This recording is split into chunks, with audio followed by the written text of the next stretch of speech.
देखिए एक और बड़ी खबर, रूस ने नेटो को दी है सीधी जंग की चेतावनी। अब नेटो से मुकाबले के लिए तैयार है पुतिन। यानी अब रूस कह रहा है कि अब नेटो आ जाए, आमने सामने देख लेंगे जो होगा। यूएन में रूस के डिप्लोमेट का बहुत बड़ा बयान।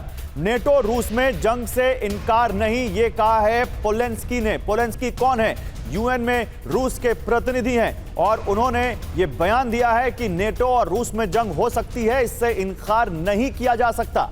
आइए जरा आपको बिग वॉल पर दिखाते हैं, रूस वर्सेस नेटो कैसे हो सकता है। दिमित्री पोलेंस्की यूएन में रूस के प्रतिनिधि आखिर इतनी बड़ी बात क्यों कह रहे हैं, आइए जरा वॉल पर दिखाते हैं। ये है दिमित्री पोलेंस्की। इन्होंने कहा रूस यूक्रेन जंग एक खतरनाक मोड़ पर है। नेटो देश वॉर में बेहद सक्रिय हैं और यूक्रेन के अंदर पश्चिमी ट्रेनर मौजूद हैं जो वहां यूक्रेन के ट्रूप्स को, उनके सैनिकों को ट्रेनिंग दे रहे हैं और ये कह रहे हैं कि नेटो और रूस में टक्कर संभव है। नेटो और रूस की जंग से इनकार नहीं कर सकते, ये साफ साफ कह रहे हैं दिमित्री पोलेंस्की जो कि यूएन में रूस के प्रतिनिधि हैं। अब दिमित्री पोलेंस्की का बयान क्या बताता है जरा ये समझिए। अगर इसका हम मतलब निकालने की कोशिश करें, इस बयान को डिकोड करने की कोशिश करें तो साफ साफ ये किसी अनिष्ट का संकेत देता है। 30 अगस्त, अब वो अनिष्ट कैसे हो सकता है, जरा जो अभी सीरीज ऑफ इवेंट्स रहे हैं, किस तरह से कुछ घटनाएं घटी हैं उनको देखिए। स्कोव एयरबेस पर हमला हुआ 30 अगस्त को। रूसी दावा, हमले में ब्रिटेन का हाथ है। सरमत मिसाइल रूस ने तैनात कर दी और इसके बाद दुनिया भर में हड़कंप मच गया कि आखिर ये सरमत मिसाइल रूस ने क्यों तैनात की है। तो ये नेटो रूस क्या आमने सामने आ जाएंगे? सीधे चलते हैं मनीष झा के पास। मनीष, नेटो की इन्वॉल्वमेंट तो डे 1 से कही जा रही है इस वॉर में, हालांकि फूड सोल्जर्स उन्होंने अभी तक नहीं भेजे, लेकिन दिमित्री पोलेंस्की अगर किसी मंच से इसको बोल रहे हैं तो वो क्या मैसेज देना चाह रहे हैं, क्या बताना चाह रहे हैं?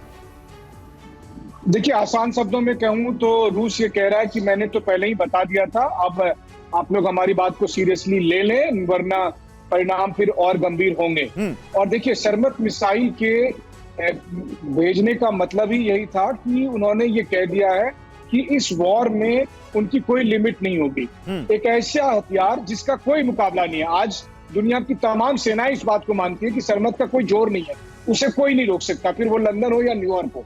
तो वैसी स्थिति में हालात ऐसे बन रहे हैं, क्योंकि अब आप देखिए कि जिस एयरपोर्ट पर रूस के हमला हुआ वहां ना सिर्फ ब्रिटिश एजेंसी का इन्वॉल्वमेंट था बल्कि एस्टोनिया की टेरिटरी, एस्टोनिया जो कि नेटो मेंबर है, तो नेटो मेंबर की टेरिटरी का इस्तेमाल हो रहा है। आप F-16 भेजने की तैयारी कर रहे हैं, आप वहां पर जो यूरेनियम डिप्लीटेड यूरेनियम है वो भेज रहे हैं। और वैसी स्थिति में रूस को यह लग रहा है कि अब कोई चारा बचा ही नहीं है कि हम नाटो से मुकाबला करने से बचे।